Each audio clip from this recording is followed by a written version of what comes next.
Lovely. Thanks so much, Amy. And I know we originally advertised that we were going to have AVM Bunny James today, who's Air Officer Commanding 22 Group. Unfortunately, at the very last minute, the RAF are obviously a little bit busy at the moment, contributing to COVID-19 as well as doing all of their normal tasks and responsibilities. And sadly, he had to drop out. But we are incredibly privileged that instead we have one of our absolutely favourite trustees in the shape of AVM Mark Neal, who's joining us today. And I think the really interesting thing about Mark, and I know last week, for any of you who were on the call with John Peters, I was joking about the twin-winged master race. Well, pilots are very interesting, but there are so many other people in the Air Force, as I know all of you attending this call know yourselves very well, who are just as important to the running of the Air Force. And Mark has had an incredibly illustrious career, starting off with engineering and then moving on to some things around information environment. So I think we're going to get a very interesting insight into kind of some directions and where the Air Force is heading as well. So Mark, could you just start by just talking to us about what inspired you to join the Air Force when you were younger? Yeah, sure. It's an interesting question, actually, because I'm not sure there was ever any other plan or intent from a very early age. It was in my mind and my family's mind that that's what I was going to do. And I think that's probably because I come from a very service-orientated, service-based family. My father was in the Royal Air Force during the Second World War, served in Burma and with the occupation forces in Japan. And then after the war, he became a police officer and was a village bobby for most of his adult career. But then I have two older brothers. My oldest brother joined the Royal Navy, served for about 15 years. My next eldest brother joined the Royal Engineers, served for 9 or 10 years, which left the Royal Air Force for me. So I followed my father's footsteps and joined up. But I'm not sure really if it was a case of being inspired. I never really had any other intent from as young as I can remember. And so when you joined up, what was your kind of aspirations in your Air Force career, and how did your actual career match up with that? Yeah, again, interesting. I left home at 16 because my father, as I say, was a policeman most of his working career, and he was unfortunately a policeman as a village bobby long before index-linked pay came along, and police weren't paid very well. So we were a family that was struggling to make ends meet, and so staying on at school to do sixth form and A-levels and go to university wasn't really a financially viable option. So it was get out into the world and do something at 16. So I joined as an apprentice. I was always interested in engineering and how things worked. I actually joined in electronics, air communications, air radar. I had no background in that whatsoever. I'd gone to a state grammar school that was built in the 1500s and hadn't changed much since then.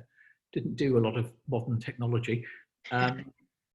But I knew that electronics and stuff was the way of the future, and that was something I should get into. So I was pleased to get the opportunity to do a 3-year apprenticeship in air communications, air radar. In terms of my aspirations, I didn't really have any at that point, other than to get trained and start an Air Force career. In fact, throughout my entire career, I've built it job by job as I go. I've never been someone, unlike some of my colleagues I've worked with, who've had a long-term plan and a clear vision of where they were going to end up. That was never the case for me. It was a question of take this job, do your best in it, see what comes next. So can you just talk us through a little bit through, you've talked about how you got in apprenticeship. Can you talk us a little bit through kind of the stages of your career, where you've been posted, where you've served? Yeah, sure. So I did a 3-year apprenticeship at RAF Cosford, number 2 School of Technical Training.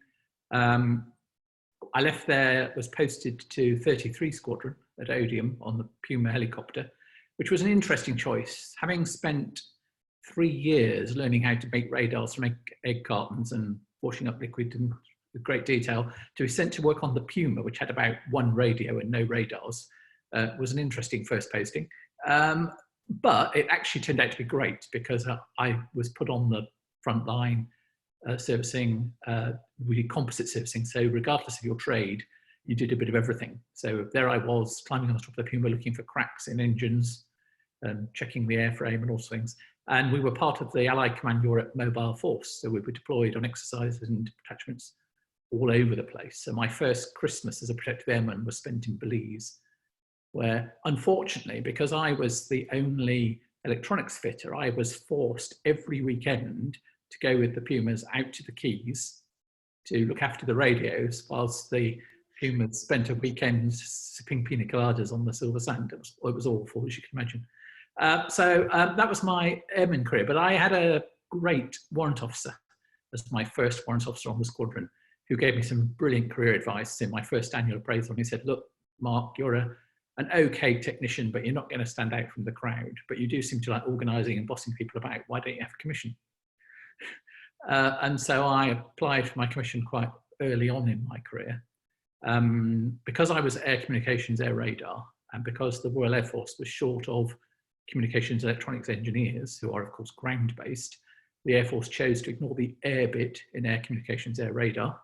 And there I was, leaving aircraft behind, and I became a communications electronics engineer. And the first portion of my career, up to probably wing commander, was predominantly in ground-based radar, air defence radar around the UK coast, but also down the Falklands on various radar sites and various roles.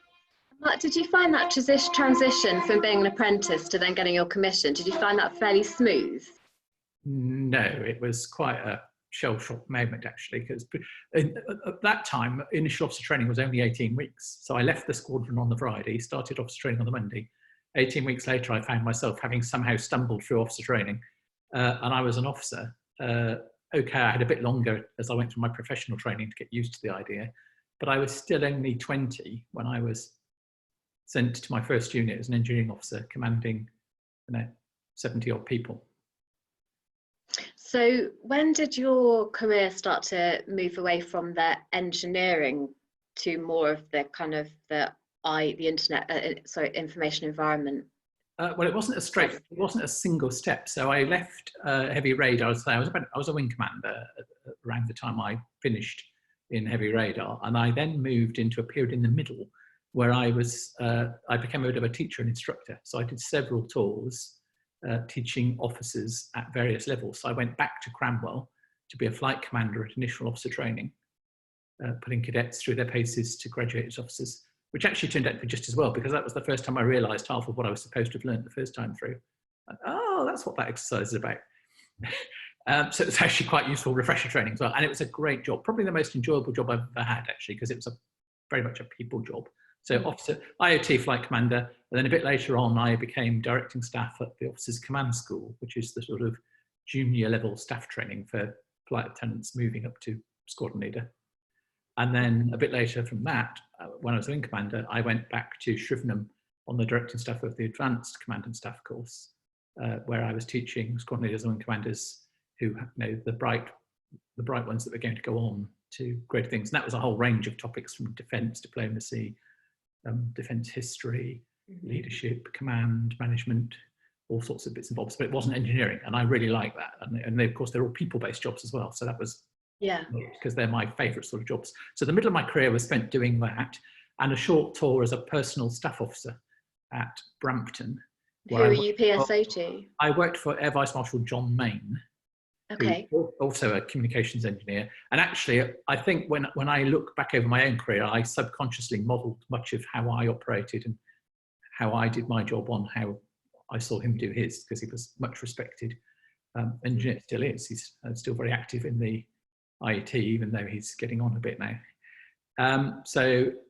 I worked for John for about 2 years at that point in my career. And then latterly, I started to move through a short period in acquisition change. It's actually strange that I got my OBE from doing change management, not from doing anything exciting and operational. There were no bombs or rockets involved, just lots of spreadsheets. But just as vital in achieving the effect that the Air Force is trying to have. Yeah, and that was a tri-service role I was doing at the time in the ministry. So I suppose somebody was grateful for the £23 million that I saved the MOD that year. So as taxpayers, we were all grateful. And then after that period in change management, then I started to do a number of information roles, which is in a way kind of logical for a communications electronics engineer, given the way that technology in the world has gone into IT.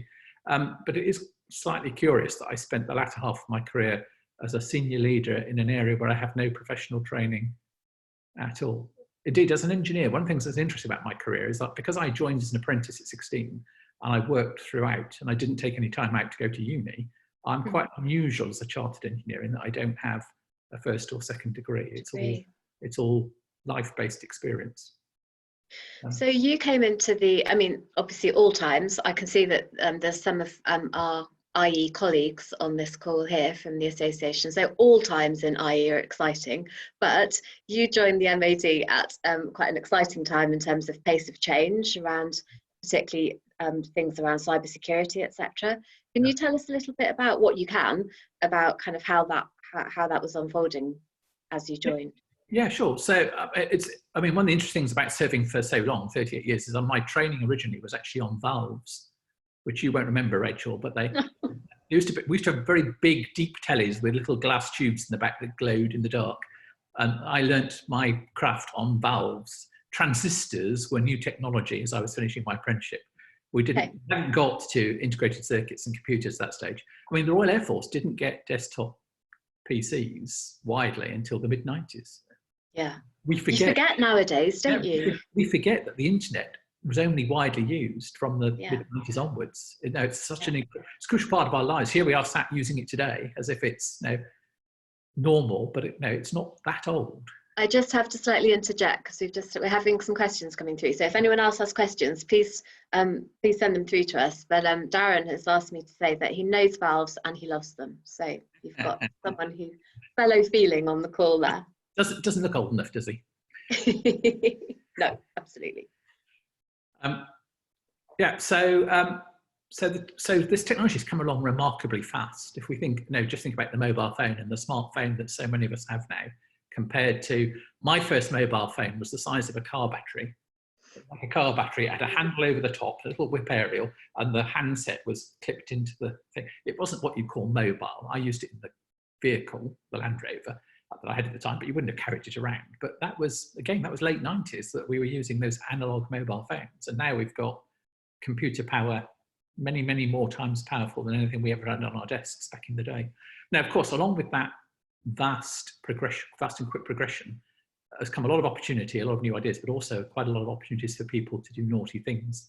And so cyber has been an issue from the beginning. So as a wing commander in the late 90s, I was working in an area which we were then calling information warfare, command and control warfare. But it was basically, that was the language then for what we now call cyber. We've gone through information warfare, C2W, through a period of where we talked a lot about information assurance, which we still talk about, but we also need to talk about cyber. And what were the biggest challenges you're encountering then, Mark? It's always been, and it continues to be, trying to find the right balance between allowing the business to do what it needs to do, i.e. to make the services and the systems functional and usable by the users, whilst at the same time protecting them and the information that they're handling from people that shouldn't be having it. So it's those that should be there getting what they need out of the tools and having intuitive, easy to use tools that do everything they need to do, balanced against the restrictions that you need to put in place to stop misbehavior. And no matter how much the technology changes, broadly speaking, that is still, in essence, the heart of defensive cyber. And it's an arms race, because every time we find a way of solving a problem, a cyber attack that someone's developed, we'll solve that. And then, of course, someone will develop something else to exploit another vulnerability, and so on and so on. So much as we've had in the past with kinetic weapons, they develop weapons and then armor, and then weapons and then armor, and so on, until we've had very modern explosive armors from Cobham and the likes. It's exactly the same from a military point of view anyway, and probably in industry with the IT world and with cyber. It is an ongoing battle between those that are trying to protect the good users of IT that are trying to do good with it from those that are trying to exploit it for their own ends. And one of the reasons we wanted to have you on today to talk about all of this is obviously the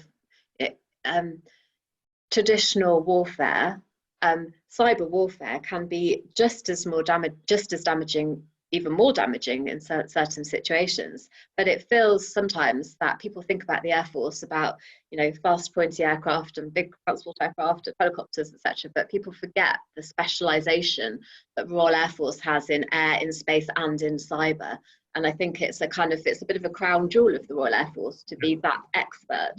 And as you described it as an arms race earlier, I'm right in saying that it was a mixture of using uniformed personnel, but also using other civilian contractors, etc., to all kind of contribute the brightest and the best. Yeah, very much so. You need you need to do the job well, to protect people, to allow them to do their work. You need quite a broad skill set to achieve that. There's no good having, you know, someone who's the best expert on network management and that's all they know. You need a range of skills. So, for example, when I was at High Wycombe as the Director of Communications and Information Services for the Royal Air Force as an Air Commodore, when I arrived, my entire team were, like me, communications electronics engineers. And I thought, this is no good. So by the time I left 2 years later, I had changed the landscape considerably. So probably more than half of my communications electronics engineers went off to do other things elsewhere. And I replaced them with operators, fighter controllers, air crew, but also with Royal Air Force policemen with a bit of a technical bent, because their forensic and investigative skills were better than an engineer's. And we also, of course, as you were implying, had a very close relation with a lot of different industry partners, many of them tech, but not all of them. And although we think of cyber, particularly in a military context, where it's come to the fore in recent years, we think of it as new, we have to remember that some of these things have been in our history for a long time. So we've had defensive monitoring units, like 591 Signals Unit, for many, many years. We've worried about how to protect people using radio on an operational base and what they do and don't say over it, whether it's jammed or not. All these things go back a long way. They're all, in essence, different generations of a cyber challenge, but it is a multi-skilled thing. We need quite a broad range of brains to think as the aggressor might think and overcome those challenges. And so you include the operators, the people at the sharp end, in those multi-skilled teams. For those within the teams who are serving and they themselves are, you've alluded to before, you were trained on valves as an engineer. Now we have really decent training, don't we, for our Air Force personnel who are specialising in IE. Can you just talk a little bit about that? Yep, so you can come in at a range of levels, but if Trade Group 4 is the main trade group for communications electronics technicians, and it's been an amalgamation of different trade groups in the past. So the trade group I was in, Trade Group 2, has been in the past amalgamated into that.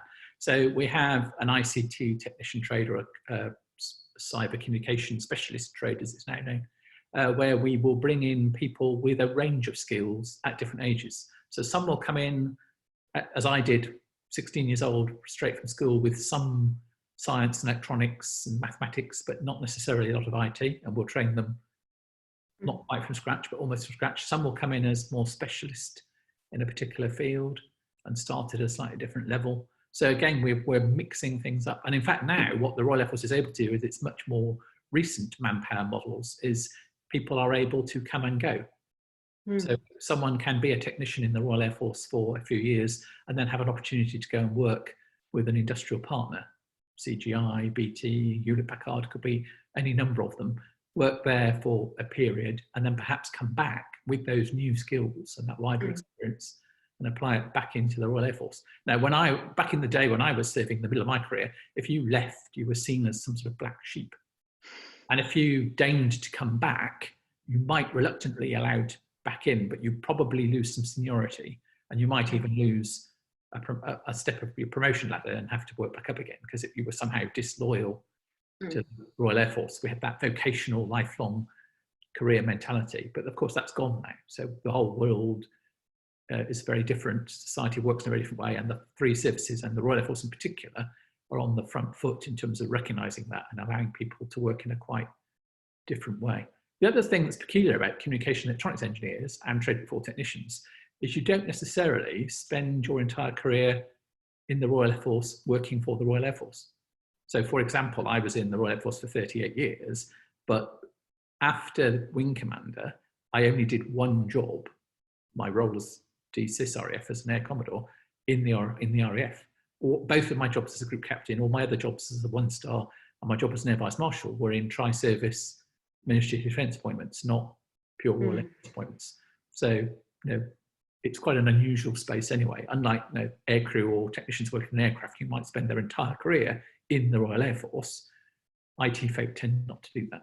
So it gave you quite a broad outlook across defence then. Yeah. Yeah. So we often have quite a lot of air cadets who either, and I'm sure there's some watching live at the moment, but I know that there's lots and lots who watch the videos afterwards. Have you got some sort of anything that you could say to air cadets who are interested perhaps in a career in the Air Force in this area, and any advice that maybe that you could give them, or whether you think it's a good idea, whether you'd recommend it? I would definitely recommend it. I look back on my 38 years and I don't have any regrets. I'm not saying every day was wonderful, but in general, on balance, I think I had a great career full of opportunities, which I was able to exploit. What I liked most about it was the variety. I was posted every 2 or 3 years, and the one job was probably and quite often completely different to the last. So one minute I was in charge of an engineering unit of 210 people at a base level. Next minute I was at the Staff College teaching general command and leadership, or doing acquisition change or different IT policy roles. So the variety is great. I think what I would say to young people is don't necessarily worry at the beginning where you're going to get to or where you might end up.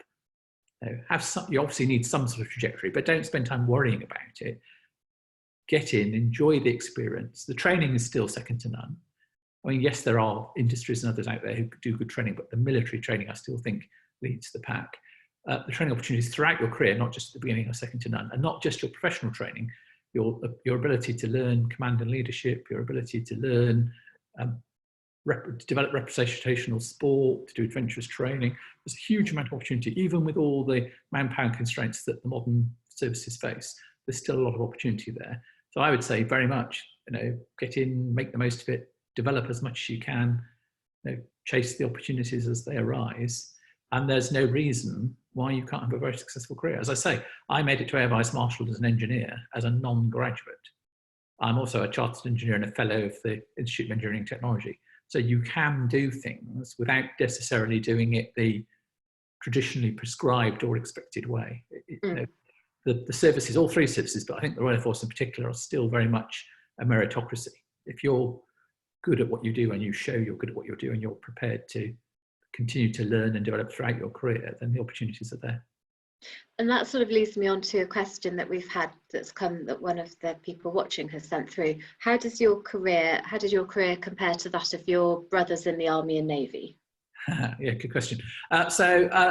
Philip, the oldest, who was, I said, in the Royal Navy for about 15 years, he actually, in the time he was in, he actually did very well. So like me, he started as an apprentice, which many will say is the lowest of the low. And he finished his 15 years as a warrant officer, effectively artificer, and then moved on and set up his own business. He decided that was the time for him to make a mid-career break. Chris's career was a bit different in the Royal Engineers, because he actually, again, was an apprentice. He went to the Army Apprentice College at Chepstow and trained to be a carpenter, believe it or not. I didn't even know there was such a thing in the Royal Engineers. You think of them with big metal spanners and tanks and stuff. Yeah. But he was a carpenter, and a very good one, still is a very good carpenter. But he only spent a shorter period in the Army, because I think he realised that they weren't really exploiting his skill set. The opportunities to do highly skilled carpentry are not exactly commonplace. Also, he had a passion to follow another of the family's traditions and passions. And as I mentioned, my father, after the war in his Royal Air Force service, was a lifelong policeman. And so Chris did exactly the same thing. He came out of the Royal Engineers and joined the Yorkshire Police, where he served until he was shelf life expired and obliged to step down. And I should say, both my sisters also work for West Mercia Police. So another family thread is police service. I might have joined the police myself, but the Royal Air Force answered my application first. So there we go. And a huge amount, if you think about all of your brothers and sisters, a huge amount of contribution to society and through public service. That's Yeah, fabulous. I think we've always been a very much a service-orientated family. Our parents set a very good example of that. My mother was in the NAFI just after the war, and also and then went into mental health nursing thereafter.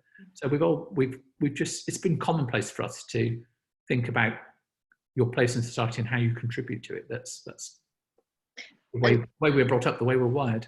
And has it resulted in some heated arguments over Christmas lunch about who's the senior service and whether the Air Force is purely a 100-year experiment? Yeah, clearly not, because I far outrank my brothers. That's fine. No, we have the normal conversations around naval customs, army traditions, and Royal Air Force habits. Yeah. Oh, nice. That comes up a lot. Yeah. Lovely. Right, let's, before otherwise I have the tendency to run out of time if I don't keep on top of everyone's questions. So, question: do you feel it poses an equal, or if not more dangerous threat than that from conventional warfare? Well, I think they're both, obviously, in a particular context, they're both quite threatening. The problem with the cyber threat is it's very difficult sometimes to understand who your aggressor is and how and why they're attacking you, and also therefore how you might then respond proportionately. You don't necessarily, of course, respond to a cyber attack with another cyber attack. In a war context or a conflict context, you might respond to a cyber attack with a kinetic effect, drop bombs on the aggressors, or vice versa. You might respond to a physical threat by cyber. So you might want to take out an air defense chain using cyber techniques. So, but the great difficulty when you're defending in the cyberspace is understanding who you're up against. If it's a state actor in an all-out war, big conflict scenario, that's more straightforward because it's clearer who the aggressors are. But in anything less than that, in a peacekeeping environment, or the sort of environments we found ourselves in the past decade or so, sometimes it's very difficult to understand. Are you up against a state actor, an organised terrorist group, a criminal gang, individuals working alone? What are they doing to you? How do you respond? Is really quite tough. And of course, if you are successful in a cyber attack, you can actually do quite a lot of significant harm. Now, for example, someone was able to attack the national grid infrastructure successfully. That would actually have quite widespread effect, much more widespread than anything you could do with a bomb. Okay. So you're getting some quite technical questions here, I'm delighted to say, as we would expect. So one from Rich here, which you've touched on some of this already, but if you were to take 5th generation airframes, ISR or cyber, what do you think is the most relevant in modern warfare? You need them all. They're an integrated package. You need ISR because you need eyes and ears. Whatever you're doing, whether it's kinetic effect or cyber effect, you need intelligence, you need eyes and ears, so you need ISR. You need platforms to deliver either cyber or kinetic effect, and you need people back home, so to speak, able to defend and indeed attack with cyber. So I wouldn't want to try and pick one out, and certainly the Air Force in its future strategy isn't trying to pick one out. It's talking about the predominance of space and cyber, but it's not saying we're therefore not going to have, ISR platforms and combat platforms. Now, it may well be that they are less manned in the future and they are themselves more, if you will, cyber-like, but they will still exist. So moving on to how the Air Force manages cyber, we've got, I'm sorry, I don't know who this one's from, but it says, what would the merits of a bespoke cyber trade not aligned to a single service be, and how could that be effectively career managed? Yeah, there's been a lot of talk in my career, last decade certainly of my career, about whether we should have a cyber force and what it might look like. Indeed, when I was in the ministry for the last 7 years of my career, it was a key part of the policy and strategy that we were doing to consider how best to tackle cyber, and did we want a fourth service, so to speak. Lots of debate. I'm not, personally, I was never convinced that's the right answer for the reasons I was explaining to you earlier about my time at High Wycombe. If you built an integrated cyber force, a fourth service that was neither Army, Air Force or Navy, would you end up with the breadth of skills and the diversity of thought that I was trying to create at Iwickham when I brought in operators and administrators and policemen and things? I think it's actually more a question of learning how to work jointly together in the way that the UK Armed Forces have always managed to do and have a reputation for doing well.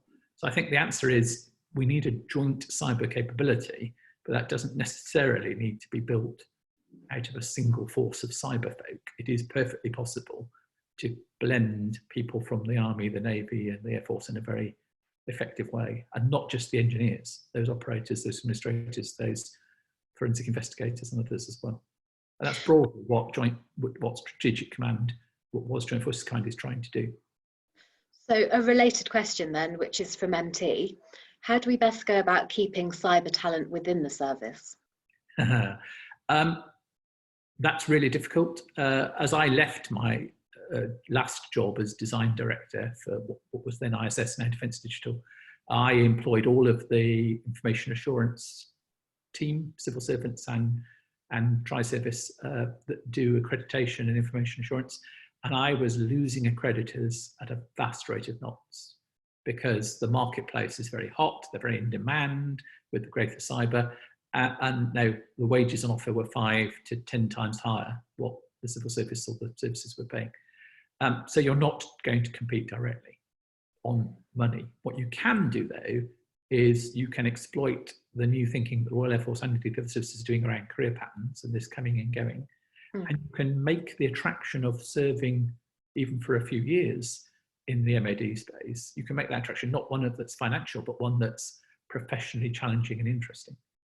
If you want to work in tackling cyber and dealing with cyber aggressors, what better place to do it than on the literally front line in a defence context? So I think the answer going forward will be to make the most of those employment models, to allow people to come and go, to broaden their skills, gain experience, and not try to compete directly head to head with the big companies, because we won't be able to. So from Rich, another one from Rich, again related to this, do you think that using industry experts via cyber reserves and other SMEs or national cyber force will also help retain skills in air? Yes, very much so. I mean, we are already in a world where when we talk about the military, we are talking about regulars and reserves in peacetime and in conflict. You know, it is already a mixed environment. It always has been for many, many years, but there is more balance, if you want to. There are more reservists playing key roles. And I think that that's an important part of that model, that ability to come and go. So I think there is a place for reservists. It's a great way for those individuals to gain experience and to enjoy a different challenge. But it's also good for the companies who host them, because they are gaining better employees, more experienced, more skilled employees because of that wider experience. So to me, the reservist element is a bit of a win-win. And okay, a health warning on this one, because obviously you're no longer serving, so your answers to all of these questions aren't official policy on behalf of the Air Force, nor they're the official views of the Air Force. We've had a question from Phil, which is, how do you see the impact of the current COVID-19 outbreak changing the way the RAF evolves in the future? Yes, that's an interesting one, isn't it? I think we need to start with what's going to happen strategically. Even before this pandemic, we were seeing some signs across, certainly across the Western hemisphere, of more nationalist agendas, and more focus on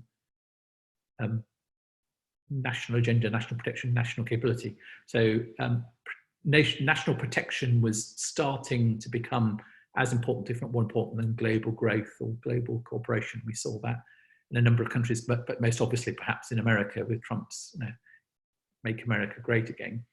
And that was even before the pandemic came along. The pandemic is going to focus people's minds even more on their home capabilities.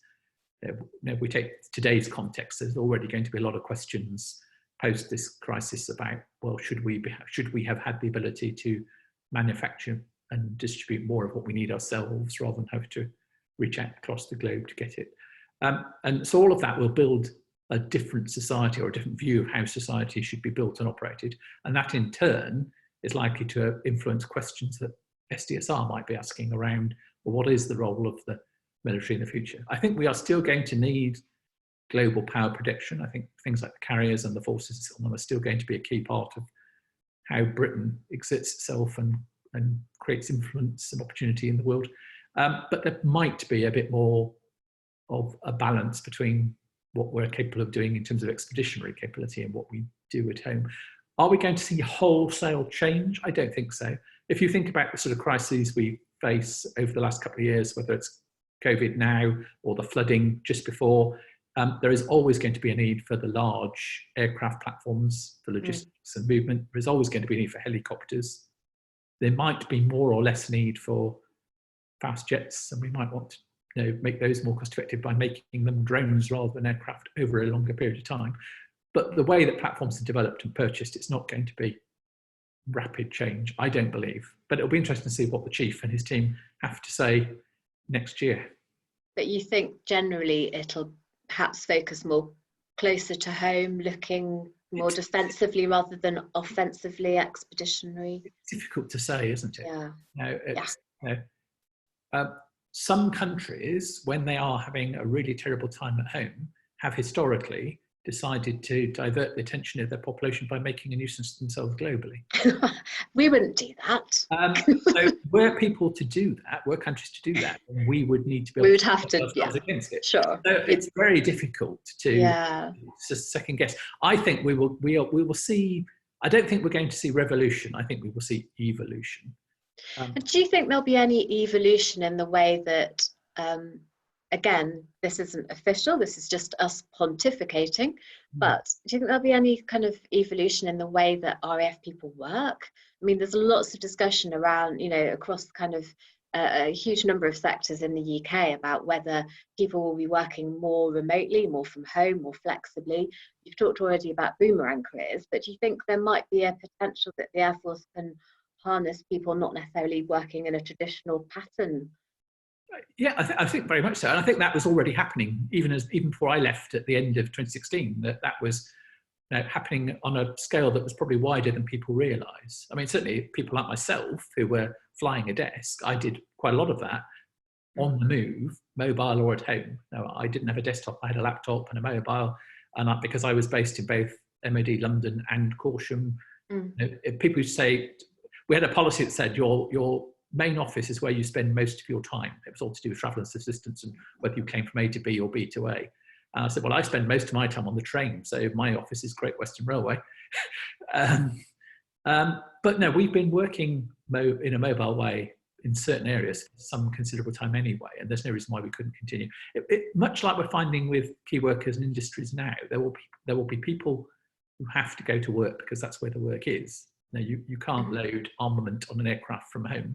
Well, not yet, you can't. Maybe when we have robots, you might be able to, but you can't yet. But there are a number of people who could and do already work from home. And I think there'll be a desire to exploit that more, not least because the Royal Air Force is trying to make itself more efficient by reducing its base footprint, reducing the number of bases it has.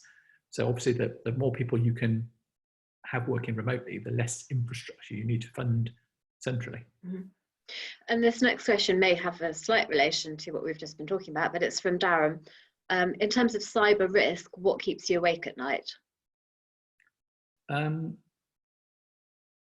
think what keeps me awake at night, there's a whole range of things, but I think the thing that I'm passionate about, if I can answer that instead, is to say the more we can do to get the fundamentals right, and the more we can do to get behaviours as we need them to be, the better.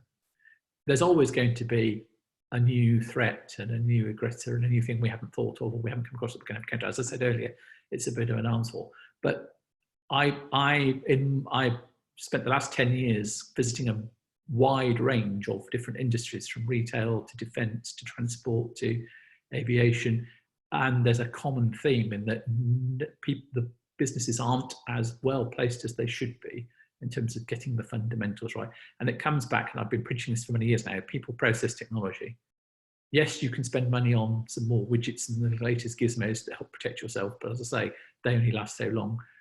You need good, clear ways of working that allow people to work as they want to work, but also protect them and do sensible things. But most of all, you need people who are aware of the risks and who behave in a way that helps to minimise them. And so those fundamentals are absolutely key and remain key.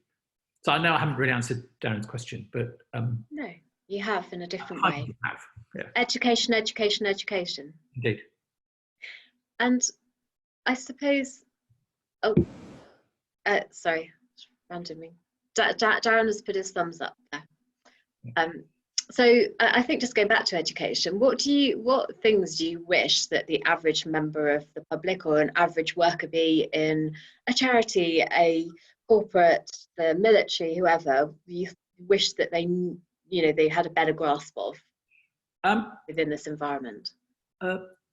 I think it's just, I'm not sure it's about having a better grasp. I think I just would like people to think a bit more about the doing. And it's, to be honest, this is a problem partly of our own making. When I say our, I mean us that sit in the information and IT community, because from the beginning, we've created a language that has created some sort of mystique and technology and complexity around problems which actually, at the end of the day, aren't that complex. So when I'm trying to educate, when I have in the past tried to educate MOD and RAF people about cybersecurity, I've tried to relate it back to their non-IT experience. So this folder, think of folders and files on your computer as physical cabinets and office doors and things in your office. Would you wander off and leave that wide that open? No, of course you wouldn't. So a part of it is about getting the language right. And it's really difficult because even when we think and you'll excuse the expression, but even when we think we've dumbed it down as IT folk, more often than not, we're still speaking geek speak. And we really need to work on that. And we need to help people understand the problem in very simple terms. And I think trying to relate it to whatever it might be, letters, postcards, filing cabinets, the kitchen back door, whatever it needs to be, helping them understand why the behaviour is wrong and why it's important is absolutely key. And it's getting those fundamentals, those simple things right. When you get up from your computer, don't wander off leaving it logged on for everybody anyone to wander up and use. Really, really simple stuff. As you've left the Air Force a couple of years ago, and since then you've obviously seen a wide range of different organisations. Do you feel encouraged that message is getting through and people's behaviours are a little bit more savvy than they were, say, 2-4 years ago? I don't know if I'm encouraged or not. I've been surprised because we have a habit, quite often, and I still do it myself, we have a habit of stereotyping and generationalising the problem. So there's this assertion that the older generation are the people most at risk because they least understand the technology and are in most need of support, and that young folk are all natively digital expert, aren't they? But that's not actually true in my experience. Now, I've seen some woeful practices from people fresh out of college, university, who, with their training and experience and education, ought to do better. And I've met some octogenarians who are really clued up on IT and how to use it wisely. So it's still a bit of a mixed landscape, I would say. We're making progress, but there is a lot more we could do and we need to do, particularly if the new normal post-COVID is going to be more of this, more use of technology, then we need to help people understand how to use it to best effect while still protecting themselves. And it comes back to that challenge I was talking about earlier. On the one hand, you want people to have tools as useful and intuitive as you possibly can make them, but on the other hand, you have to make people aware of what can expose them to risk. So Mark, you're now spending time volunteering for the Institution of Engineering and Technology. Can you tell us a little bit about what you're doing post the Air Force? Yeah, sure. So one of the two charities that I support is the IET, the Institute of Engineering and Technology. It's one of several professional engineering institutes in the UK that work under, if you like, the Engineering Council for government. And what I do is I spend time helping people become professionally recognised as engineers, either as an advisor or as an interviewer or as a mentor. And that can be at different levels of recognition, so that you can have ICT tech and engineering tech technician at the bottom. There's incorporated engineers who are sort of mid-career, early management, and then ultimately chartered engineers. And so my role as an advisor and interviewer is helping people from all sectors who have that aspiration to become professionally recognised, helping them through that process. And I'm particularly passionate about that, as I say, because I am a chartered engineer and I didn't come the stereotypical route, so I can help other people understand that it is possible to become a chartered engineer through your life experience as much as it is what you may or may not have studied at university. So for people interested in this area, you'd recommend that they visited Well, there are many PEIs, professional engineering institutions. The IET is but one. There's the Institute of Mechanical Engineers, the Institute of Electrical Engineers. There are a whole range of them. I happen to support the IET because I find it's the broadest church and has all sorts of people, from electricians to IT to aviation to all sorts in there. And I think that's great. For me, variety is the spice of life. So I happen to be a fan of the IIT, but I would support any of them. They all use the same standards. The Engineering Council set the standards for professional recognition. So whichever institute you join, you have to achieve the same set of competencies regardless. So, but I'm quite keen, having had a very successful career as an engineer, I'm quite keen to give a bit back and help other people have similar opportunities, if not better ones, to myself. So that's why I support the IIT as much as I do. And that plays back to, you mentioned earlier that some highlights of your RAF career were often around the people jobs, the training jobs, etc. So it kind of plays back to that kind of coaching, mentoring, obviously, that you enjoy doing then. Yeah. And tell us a little bit about what you're doing now for the RAF Association. Okay, so I was approached, 2 and a bit years ago now, I was approached by Dick Whittingham initially, who was my predecessor as the committee chair for the Information Committee, to see if I would be interested in becoming his successor, which indeed I was, because I was about a year out of the Air Force at that stage and looking for something worthwhile to get my teeth into.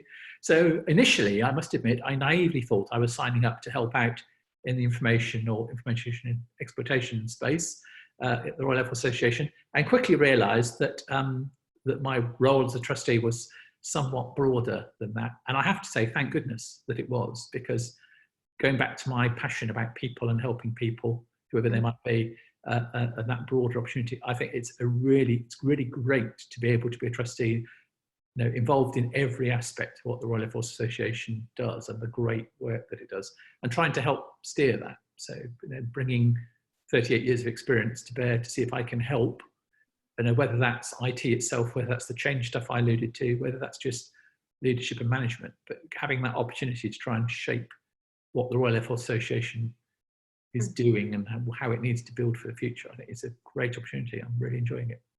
And thank you, because I think, and I'm not only saying this because I've got various IE colleagues on the phone, but I think we've seen, a combination of your influence and the influence of our employees as well. We've seen a huge shift in terms of how the RAF Association handles everything information environment, and something that personally I feel really proud of. I think I look across at other charities and I think, wow, go association. And I think you should be proud, and I don't want to take more than my fair share of the credit for that, which is quite small. I think the vast share of that credit needs to go to Phil, the CIO, and his team, who have done a remarkable job in a very short space of time and are very fleet of foot. So I think the charity has responded to this crisis in quite an extraordinary way, and we might not be delivering every output in the way that we were expecting to this time last year, but we're still delivering output, and we're still supporting people in need, and the beneficiaries are still getting the support they need. And that credit to the team for helping to enable that. It didn't all come crashing down in a big hole in the middle. We've come a long way in 2 or 3 years. And I echo that. We've got these 4 major emergency projects that we've launched, Project Entertain being one of them, and we absolutely couldn't have done it without all the, it's underpinned by everything IE, so it just wouldn't have worked without that. So and your own team, of course, in the digital space. We must give them. Say again, sorry.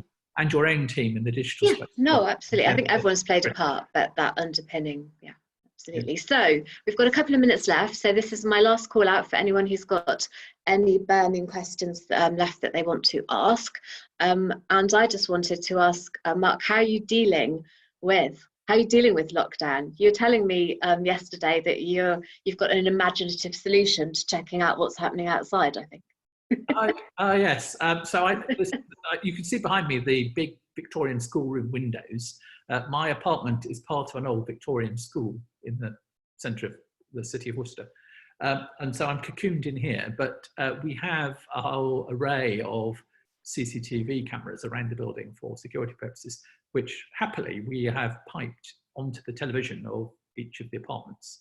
So although I can't be in the outside world, I can sit here and stare at my enormous television behind me and admire the outside world from afar.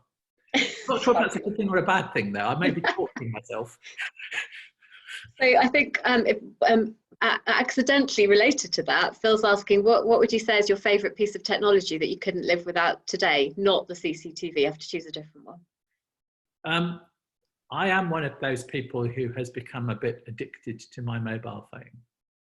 I find myself picking it up and looking at it quite a lot during the day. In fact, I had to turn off the Apple weekly screen report because it was depressing me as to how much I was looking at it. But yeah, I am one of those people who has to carry it everywhere. So much so that if I need to pop downstairs to the front door of the building to meet a delivery man or something, I will take my mobile phone with me. I'll only be gone a minute, 2 minutes, but it comes with me.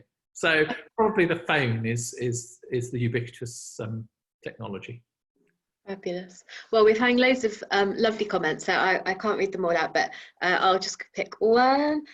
Please thank the AVM for his support and chat today. Really enjoyed it. Nice break from housework. It's lovely. So thank you, whoever sent that one across, and everyone else who sent such nice messages. And I just thought it was a really fascinating insight.